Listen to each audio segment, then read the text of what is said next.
Hello students. आज मैं जो आपको टॉपिक कराने जा रहा हूँ बहुत ही इंटरेस्टिंग टॉपिक है और बहुत ज़्यादा पेपरों में पूछे जाते हैं, क्योंकि सबसे ज़्यादा जो प्रॉब्लम्स बच्चों को होती हैं वो इसी क्वेश्चन में होती है, इसी इसी में होती है। और सबसे ज़्यादा गलतियाँ भी बच्चे इसी क्वेश्चन में करते हैं, इसी एल्गोरिथम में सबसे ज़्यादा गलतियाँ होती हैं। और एग्जाम्स में इस एल्गोरिथम में से सबसे ज़्यादा क्वेश्चन पूछे जाते हैं। इस एल्गोरिथम का नाम है टाइम शेयरिंग शेड्यूलिंग और राउंड रॉबिन शेड्यूलिंग। और कई बार इसको शॉर्ट फॉर्म में आर शेड्यूलिंग भी लिख दिया जाता है। R scheduling, round robin scheduling और टाइम शेयरिंग शेड्यूलिंग। हमारे मोस्टली ऑपरेटिंग सिस्टम्स को हम ये कहते हैं ना कि हम कोई भी ऑपरेटिंग सिस्टम की बात करते हैं, नए ऑपरेटिंग सिस्टम की बात करते हैं, तो हम ये कहते हैं कि ये operating system time sharing operating system है। तो अच्छा, एक चीज़ और मैं आपको बता दूं, जनरली जो टाइम शेयरिंग में होता है कि आपके जो प्रोसेसेस हैं सभी प्रोसेसेस को बराबर का टाइम मिलता है और वो अपने टाइम में एग्जीक्यूट होते रहते हैं। ठीक है, जितना उनका एग्जीक्यूशन टाइम होगा उसके टाइम के हिसाब से उनको हर एक को एक टाइम स्लॉट मिल जाएगा, उस टाइम स्लॉट में वो एग्जीक्यूट होंगे। तो प्रोसेसेस आपके रेडी से रनिंग में और रनिंग से रेडी स्टेट में आते रहेंगे। सबसे पहले जो आपका प्रोसेस है वो रेडी स्टेट में आएगा। ठीक है, जब वो प्रोसेस रनिंग स्टेट में आएगा तो उस टाइम पे कोई ना कोई दूसरा प्रोसेस आपका रेडी स्टेट में होगा। ठीक है, जब आपका करंट प्रोसेस का टाइम क्वांटम पूरा हो जाएगा तो वो दोबारा रेडी स्टेट में चला जाएगा और जो रेडी स्टेट में प्रोसेस था वो रनिंग स्टेट में आ जाएगा। तो इस तरीके से आपके प्रोसेसेस स्विच करते रहेंगे, रेडी से रनिंग में और रनिंग से रेडी में। और इस प्रोसेस को हम कंटेक्स्ट स्विचिंग भी बोलते हैं। जब आपके प्रोसेसेस रेडी से रनिंग में या रनिंग से रेडी में आते रहते हैं, कंटेक्स्ट स्विचिंग बोलते हैं। कंटेक्स्ट स्विचिंग में क्या होता है, जब आपका प्रोसेस रेडी से रनिंग पोजीशन में आता है और रनिंग से रेडी पोजीशन में आता है, पहले तो आपका प्रोसेस रेडी सिचुएशन में था, रेडी था, लेकिन जैसे ही वो प्रोसेस आपका रनिंग के लिए जाता है तो वो क्या करता है, जहाँ रनिंग के लिए जाता है और फिर वो प्रोसेस दोबारा रेडी के लिए जाता है। जब वो प्रोसेस रेडी से रनिंग में आता है तो उसकी जो लास्ट स्टेट थी वो आपकी स्टेट सेव रहती है। ठीक है, और जब प्रोसेस दोबारा रेडी से रनिंग में आता है तो वो उसी स्टेट से दोबारा एग्जीक्यूट होता है, तो पुरानी स्टेट को सेव रखते हैं। इसी को हम बोलते हैं कंटेक्स्ट स्विचिंग। मैं रिपीट कर देता हूँ, जब आपका एक प्रोसेस रेडी से रनिंग में आता है और फिर रनिंग से रेडी में आता है, जब वो रनिंग से रेडी सिचुएशन में आता है तो जहाँ तक वो एग्जीक्यूट हुआ था उसकी करंट स्टेट क्या थी, उस स्टेट को सेव रखा जाता है मेमोरी के अंदर, रैम के अंदर। और उस टाइम पे जब वो प्रोसेस दोबारा रेडी से वो रनिंग से रेडी सिचुएशन में आ जाएगा तब तो आपका वो प्रोसेस सेव रखेगा, और दोबारा जब वो प्रोसेस रेडी से रनिंग में आएगा तो वो प्रोसेस उसी स्टेट से एग्जीक्यूट होगा जहाँ पे वो रुका था। ठीक है ना, इसी को हम बोलते हैं कंटेक्स्ट स्विचिंग। क्योंकि सारे प्रोसेस मेरे रैम में रहते हैं, जो भी प्रोसेस रेडी होके आ गया वो रैम में रहता है। करंटली आपका कोई ना कोई प्रोसेस एग्जीक्यूट हो रहा है, जो सीपीयू, जिसको सीपीयू एलोकेट हो गया वो प्रोसेस आपका एग्जीक्यूट हो रहा है, लेकिन बाकी के सारे प्रोसेस आपके रैम में रहते हैं। और इस रैम में भी क्या होता है, पीसीबी, आपने जनरली सुना होगा पीसीबी, ऑपरेटिंग सिस्टम में एक पीसीबी टर्म आती है। ठीक है, जिसका फुल फॉर्म है प्रोसेस कंट्रोल ब्लॉक। तो प्रोसेस कंट्रोल ब्लॉक आपका रैम में रहता है। और ये जो सिस्टम है, ये जो जिसकी बात मैंने अभी किया पीसीबी, ये जितने भी प्रोसेसेस हैं उनकी स्टेटस, उनकी जो भी सिचुएशन होती है, स्टेटस होता है, उसको मेंटेन रखता है कि कौन सा प्रोसेस इस टाइम पे रेडी सिचुएशन में है, कौन सा प्रोसेस इस टाइम पे रनिंग स्टेटस में है, किसका टाइम पीरियड खत्म हो चुका है और वो मतलब टर्मिनेशन की ओर है। तो वो सारा पीसीबी हैंडल करता है और पीसीबी हमारा रैम के अंदर रहता है। कब तक रहता है, जब तक हमारा सिस्टम, हमारा जो सॉफ्टवेयर है वो एग्जीक्यूट होता रहता है। उस सॉफ्टवेयर में चाहे 4 प्रोसेस है चाहे 5 प्रोसेस है, वो सारे बारी बारी से आपके एग्जीक्यूट होंगे। और उनके बीच में उनको एक टाइम स्लॉट हो जाएगा, क्योंकि टाइम शेयरिंग की बात हो रही है। तो टाइम शेयरिंग में क्या होता है, हर एक प्रोसेस को एक टाइम स्लॉट मिल जाता है, वो अपने उस टाइम स्लॉट में एग्जीक्यूट होता है और उसके बाद वो प्रीएम्प्ट कर देता है। एक चीज़ और ध्यान रखना, ये हमेशा आपका प्रीएम्प्टिव होगा, नॉन प्रीएम्प्टिव नहीं होगा। आपको मैंने बताया था कि नॉन प्रीएम्प्टिव वो होते हैं जिनमें आपका एक प्रोसेस जब तक खत्म नहीं हो जाता तब तक आपका दूसरा प्रोसेस एग्जीक्यूट नहीं होगा। लेकिन प्रीएम्प्टिव वर्जन में आपको बताया था कि जैसे ही एक प्रोसेस चल रहा है और बीच में किसी हायर प्रायोरिटी वाला कह लो या कुछ कह लो, वो प्रोसेस आपका आ जाता है, तो आपका जो प्रोसेस इस टाइम पे चल रहा था वो उस टाइम पे प्रीएम्प्ट कर जाएगा और नए प्रोसेस को आपका सीपीयू एलोकेट हो जाएगा। ठीक है, तो उसको हम प्रीएम्प्टिव मोड कहते हैं। क्योंकि यहाँ पे टाइम शेयरिंग की बात हो रही है तो हर एक प्रोसेस को एक टाइम स्लॉट मिलेगा, वो टाइम स्लॉट में एग्जीक्यूट होगा। मान लो प्रोसेस P1 को एक टाइम स्लॉट मिला 2 सेकंड का, वो 2 सेकंड के लिए चलेगा, लेकिन उसके बाद वो प्रीएम्प्ट कर जाएगा अगले प्रोसेस के लिए। ठीक है, तो ये हमेशा आपको प्रीएम्प्टिव मोड में होगा। पढ़ते हैं इसके बारे में। Round robin scheduling. Round robin is a CPU scheduling algorithm where each process is assigned a fixed time slot in a cyclic way। ये मैंने आपको बताया है, ये एक CPU शेड्यूलिंग एल्गोरिथम है जिसमें हर एक प्रोसेस को एक फिक्स्ड टाइम स्लॉट मिल जाता है, चाहे वो 2 सेकंड का मिले, चाहे 3 सेकंड का मिले, चाहे 10 सेकंड का मिले, डिपेंड करता है। और साइक्लिक वे में, मतलब एक प्रोसेस को अगर अभी 2 सेकंड का टाइम मिल चुका है तो वो 2 सेकंड का टाइम लेने के बाद अपना वेट करेगा दोबारा साइकिल में आने के लिए। ठीक है, फिर दूसरा प्रोसेस इस तरीके से चलेगा, तीसरा चलेगा, और फिर इस तरीके से सारे प्रोसेस आपस में रिपीट होंगे साइक्लिक वे में। It is basically a preemptive version of FCFS, first come first serve CPU scheduling algorithm. क्योंकि फर्स्ट कम फर्स्ट FCFS में क्या होता है, जो प्रोसेस का अराइवल टाइम पहले होता है वो पहले एग्जीक्यूट होता है, और जिसका अराइवल टाइम बाद में होता है वो बाद में एग्जीक्यूट होता है। लेकिन FCFS को हम जनरली नॉन प्रीएम्प्टिव कहते हैं। उसमें जो प्रोसेस पहले आ गया वो पूरा का पूरा एग्जीक्यूट होगा ही होगा। ठीक है, और जो प्रोसेस लास्ट में आया वो बिल्कुल लास्ट में एग्जीक्यूट होगा। जबकि इसको राउंड रॉबिन शेड्यूलिंग को FCFS का ही प्रीएम्प्टिव वर्जन बोला है, क्योंकि इसमें आपका जो टाइम स्लॉट हुआ है उस टाइम स्लॉट तक आपका प्रोसेस एग्जीक्यूट होता है, उसके बाद वो प्रीएम्प्ट हो जाता है। स्टूडेंट्स, इस प्रॉब्लम को भी हम एक क्वेश्चन के थ्रू समझेंगे, एक एग्जांपल के थ्रू समझेंगे। तो मुझे एक एग्जांपल दे रखा है जिसमें मुझे प्रोसेस दे रखा है। प्रोसेस में मेरे पास 5 प्रोसेस हैं, P1, P2, P3, P4 and P5। Arrival time दे रखा है 80, 25104। हर प्रोसेस का एक अराइवल टाइम है जिसमें वो आपका रेडी क्यू में आ जाएगा, मेमोरी में आ जाएगा। और बर्स्ट टाइम, जितना उसका टाइम लगेगा एग्जीक्यूट होने में वो उसका बर्स्ट टाइम है। बर्स्ट टाइम को हम स्टूडेंट्स एग्जीक्यूशन टाइम भी बोलते हैं और रनिंग टाइम भी बोलते हैं।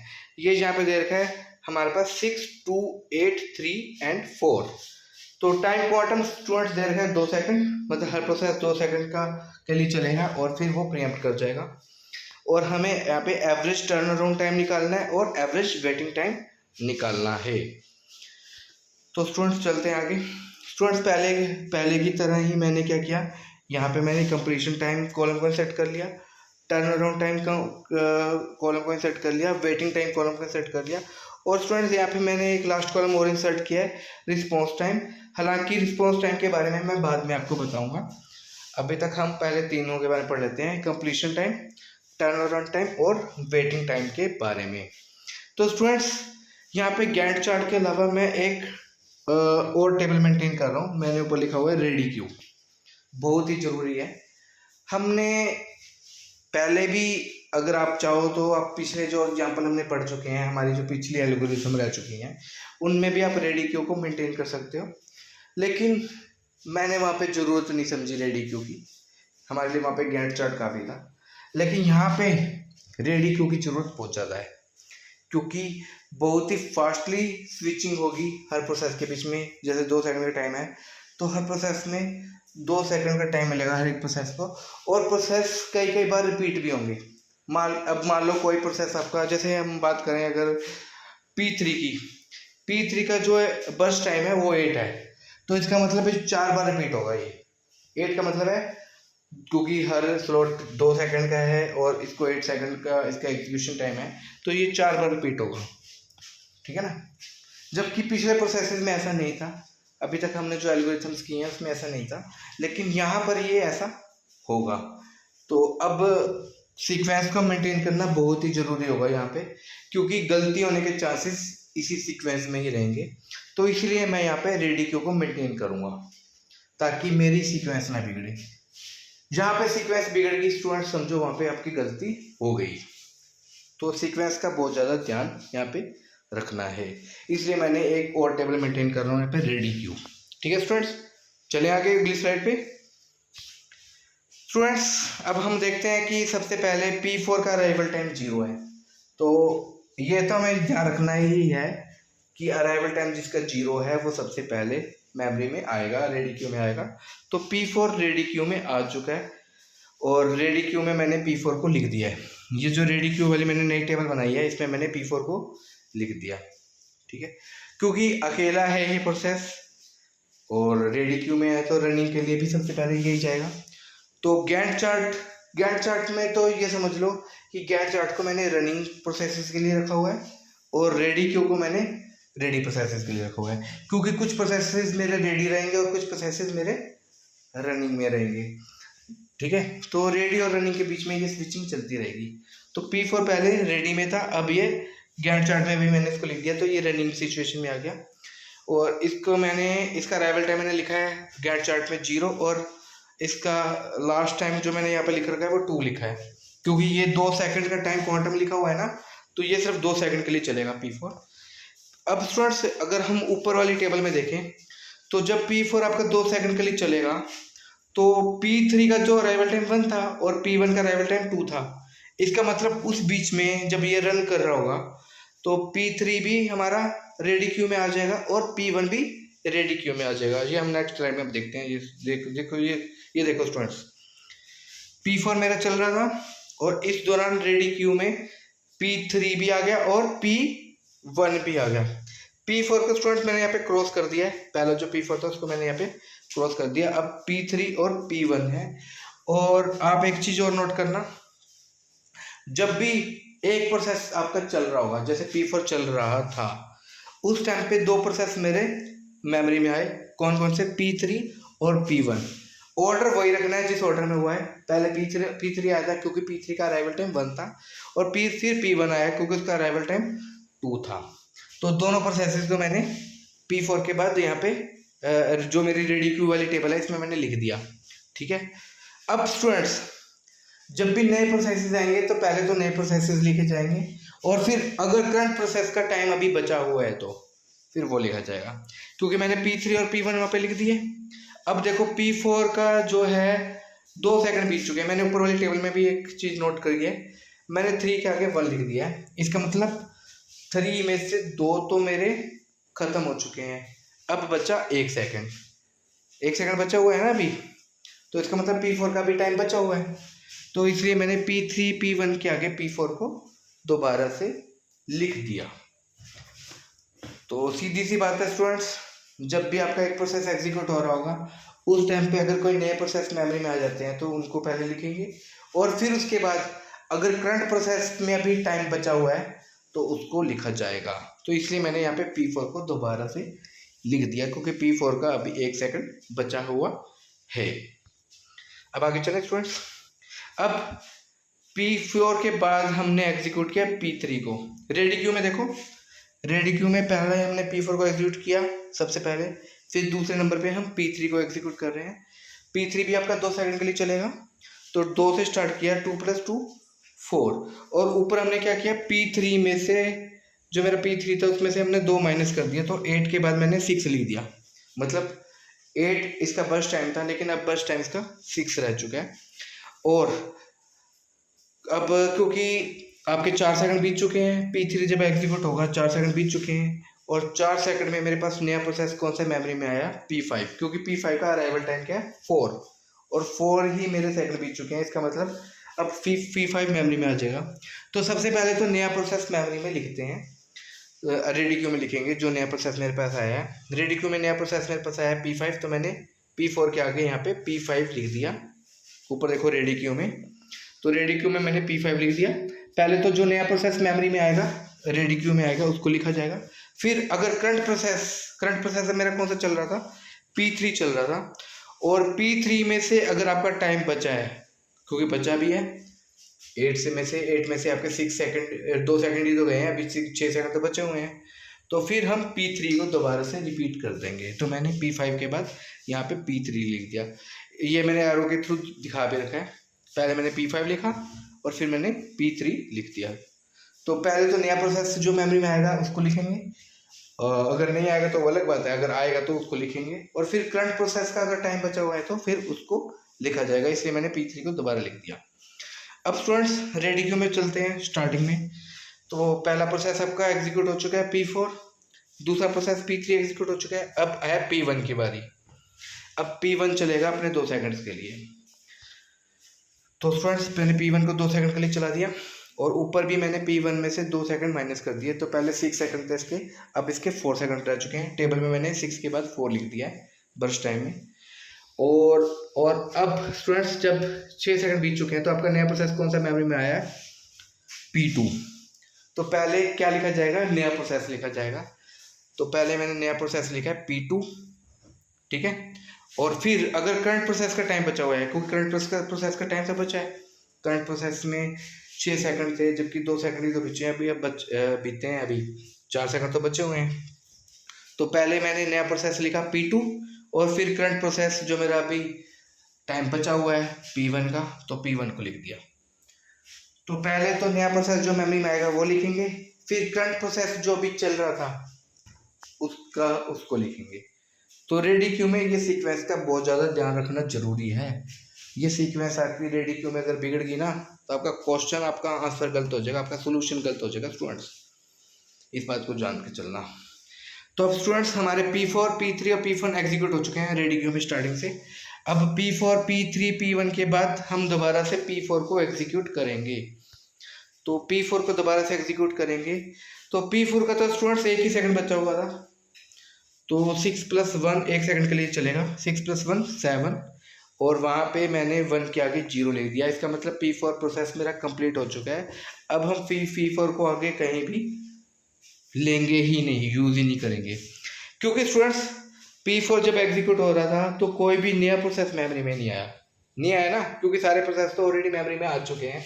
कोई नया प्रोसेस मेमोरी में नहीं आया और इसलिए हम नया प्रोसेस कोई हम लिख भी नहीं रहे। अब बात आती है करंट प्रोसेस की। क्या करंट प्रोसेस का टाइम बचा हुआ है? नहीं, वो तो 0 हो चुका है। तो अब यहाँ पे इसलिए हमारे पास रेडी क्यू में कुछ भी नहीं लिखा जाएगा। रेडी क्यू में मैंने कुछ भी नया नहीं लिखा।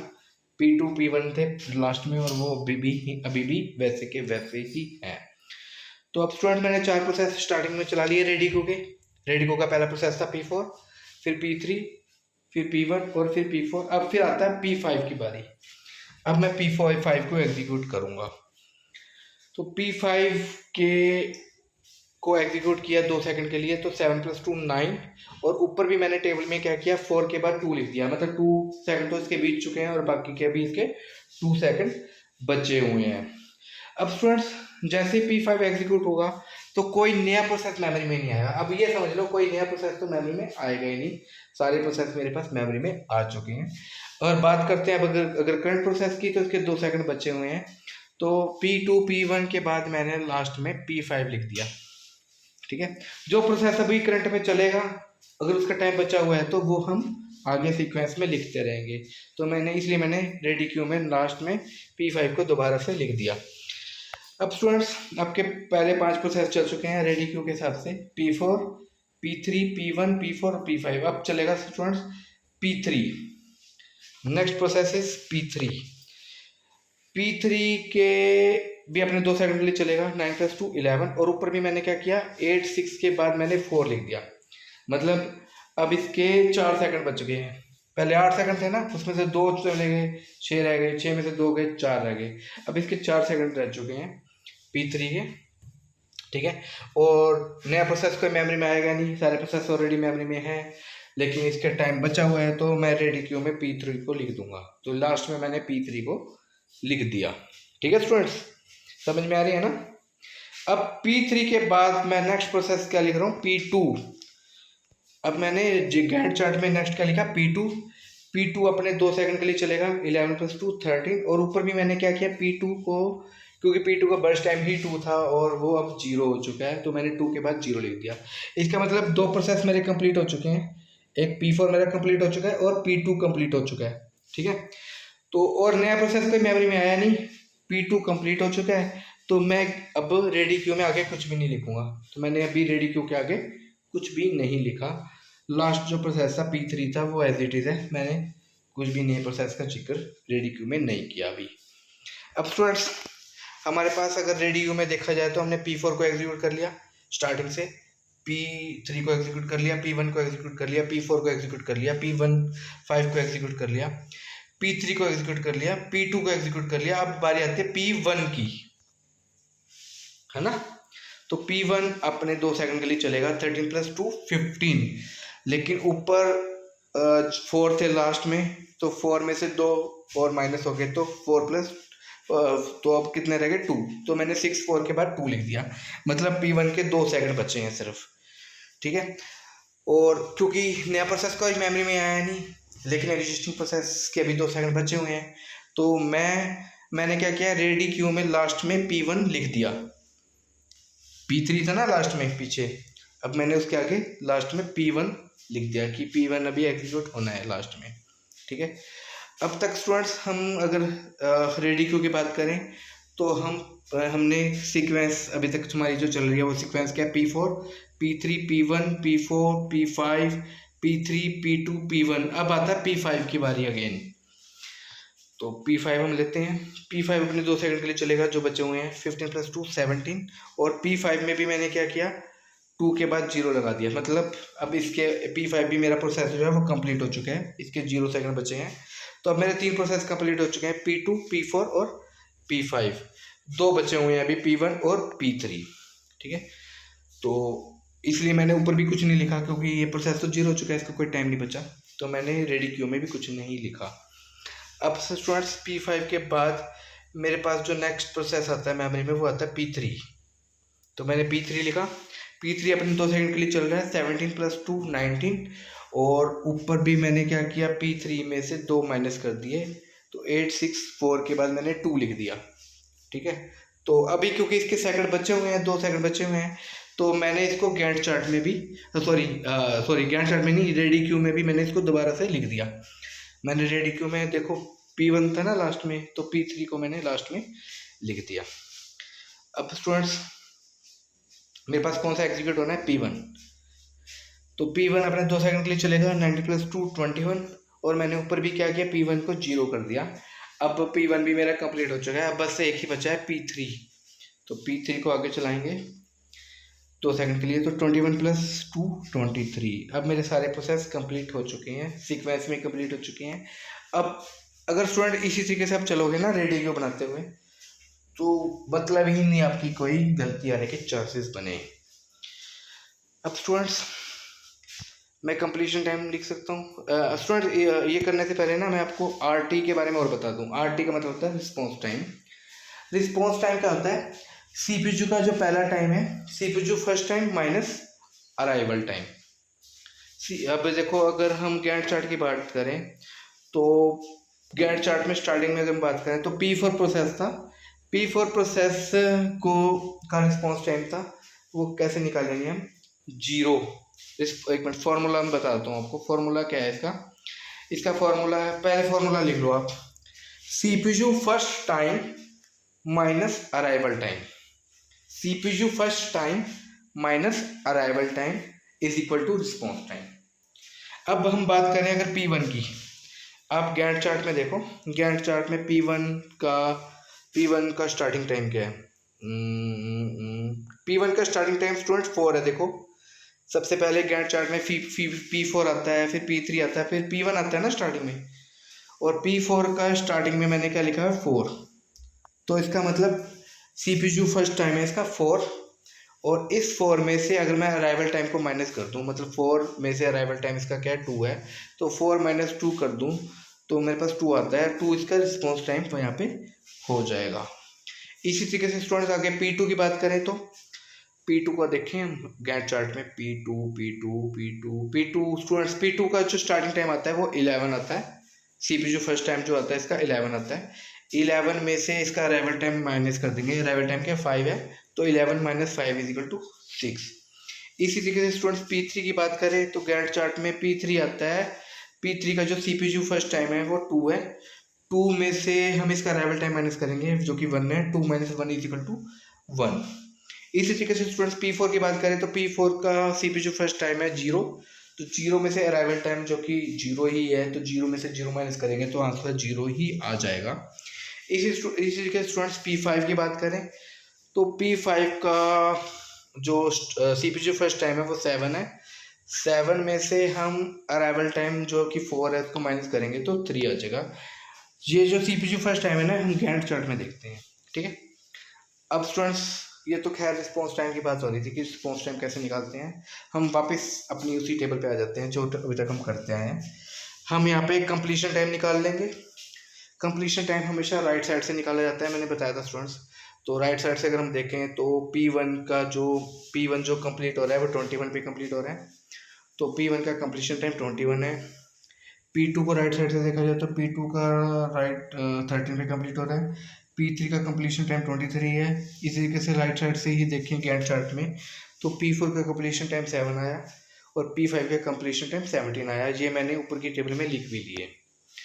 टर्न अराउंड टाइम निकाल सकते हैं जो मेरे पास कंप्लीशन टाइम आए हैं उनमें से अगर मैं अराइवल टाइम्स को माइनस कर दूं तो मेरे पास टर्न अराउंड टाइम निकल आएगा। जैसे यहाँ पे 21 minus 2 19, 13 minus 5 is equal to 8, 23 minus 1 is equal to 22, 7 minus 0 is equal to 7, 17 minus 4 is equal to 13 निकल आया। वेटिंग टाइम निकालना है तो स्टूडेंट्स टर्न अराउंड टाइम में से बर्स्ट टाइम माइनस कर दो। तो यहाँ पे 19 माइनस 6 13 आ गया। तो 8 माइनस 2 6 आ गया, 22 माइनस 8 14 आ गया, 7 माइनस 3 4 आ गया और 13 माइनस 4 9 आ गया। अब स्टूडेंट हम आसानी से टर्न अराउंड टाइम की एवरेज निकाल सकते हैं और वेटिंग टाइम की एवरेज निकाल सकते हैं। टर्न अराउंड टाइम में इन सबको हम ऐड कर लेंगे और 5 से हम डिवाइड कर देंगे। तो मैंने लिखा 19 plus 8 plus 22 sorry plus 7 plus 13 और इसको मैंने 5 से डिवाइड किया तो मेरे पास आंसर आ गया 13.8। तो ये मेरा एवरेज टर्न अराउंड टाइम निकल आया।